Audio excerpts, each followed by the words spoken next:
Undang-Undang Dasar Negara Republik Indonesia tahun 1945 bahwa sesungguhnya kemerdekaan itu ialah hak segala bangsa,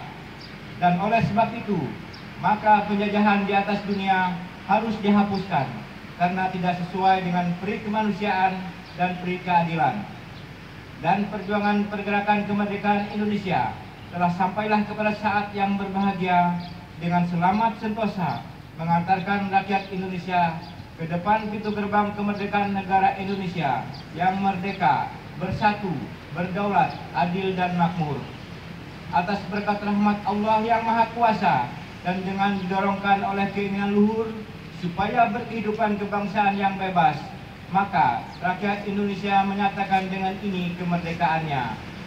Kemudian daripada itu, untuk membentuk suatu pemerintah negara Indonesia yang melindungi segenap bangsa Indonesia dan seluruh tumpah darah Indonesia, dan untuk memajukan kesejahteraan umum, mencerdaskan kehidupan bangsa, dan ikut melaksanakan ketertiban dunia yang berdasarkan kemerdekaan, perdamaian abadi, dan keadilan sosial.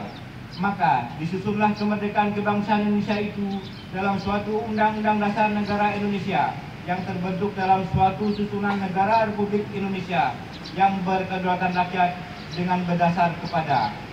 ketuhanan yang Maha Esa, kemanusiaan yang adil dan beradab, persatuan Indonesia, dan kerakyatan yang dipimpin oleh hikmat kebijaksanaan dalam permusyawaratan perwakilan, serta dengan mewujudkan suatu keadilan sosial bagi seluruh rakyat Indonesia.